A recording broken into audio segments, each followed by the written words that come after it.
Welcome everyone to my presentation on the recent trends in cholecystectomy in the United States veterans. My name is Joshua Kong. I'm currently a surgical resident at the Wayne State University School of Medicine. I have nothing to disclose.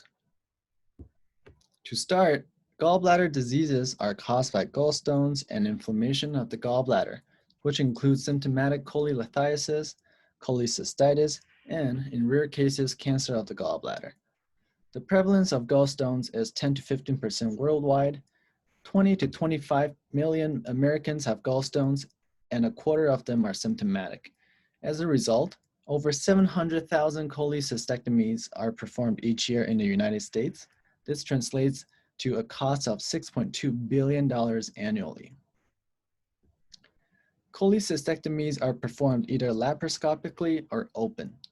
Since its introduction in 1989, laparoscopic cholecystectomy, or lap-chole, has become the standard of care for gallstone-related diseases. Lap-chole has the benefit of having decreased post-op pain, achieves faster recovery, better patient satisfaction, and shorter hospital length of stay when compared with the open procedure.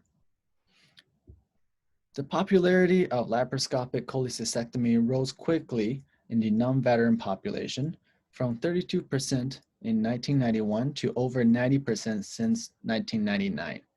In comparison, the adoption of laparoscopic cholecystectomy into the Veterans Affairs healthcare system has lagged behind the non-VA setting. As you can see in this graph, starting from 20% in 1991 to 50% in 1993, and then to just over 80% of the cholecystectomies were performed laparoscopically between 2005 to 2008. In this study, we evaluated the demographics, comorbidity, immediate pre-op risk factors for 30 days post-op morbidity and mortality, and the overall post-op outcome of laparoscopic versus open cholecystectomies. Our methods include a retrospective analysis using the VA Surgical Quality Improvement Program database from 2008 to 2015. Laparoscopic cholecystectomy were identified by the CPT codes 47562 and 47563. The open cholecystectomies were identified by CPT 47600 and 47605. A total of 40,658 patients were included in our study. The majority of patients were Caucasian males. The proportion of laparoscopic cholecystectomy, as you can see here, has increased from 83% in 2008 to 90% in 2015, as demonstrated by the red labels here. When we look at the demographics, overall, patients who underwent open chole were older, had more comorbidities, and were 3 times more likely to be performed emergently when compared to those who underwent the laparoscopic procedure.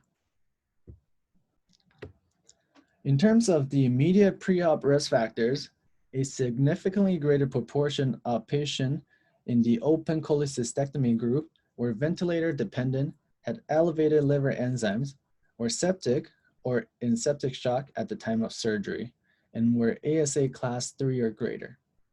The highest predictive risk factors for undergoing an open procedure includes ASA class greater or equal to 4, disseminated cancer, and presence of ascites. When we look at the risk factors for 30-day morbidity, which is defined by having 1 or more complications such as surgical site infection, wound dehiscence, acute renal failure bleeding, venous thromboembolism, post-op sepsis, post-op pneumonia, reintubation, return to the OR, UTI, cardiac arrest, MI, CVA, or C. diff. The highest risk factors included ASA class 3 or greater, open cholecystectomy, and ascites. In comparison, chemotherapy, dyspnea arrest, and BMI less than 18.5 kilograms per centimeter squared had the highest odds ratio for increased mortality after the procedures.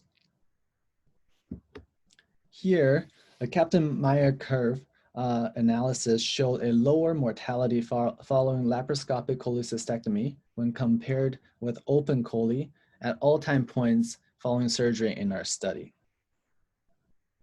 The trend in morbidity and mortality during the study period of laparoscopic cholecystectomy decreased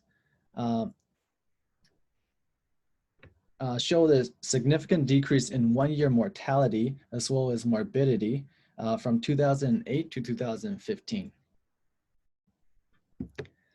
When looking at the overall morbidity of the open group, there was no significant difference in the mortality during the time period and only a minimal trend towards improvement in the morbidity. As for the overall outcome, not surprisingly, the rate of 30-day mortality, post-op infection, venous thromboembolisms, return to the OR, as well as post-op length of stay, all favored the laparoscopic procedure. For the take-home message of our study, we concluded that there has been a significant increase in the adoption of laparoscopic cholecystectomy since 2008, which is now comparable to the non-VA population.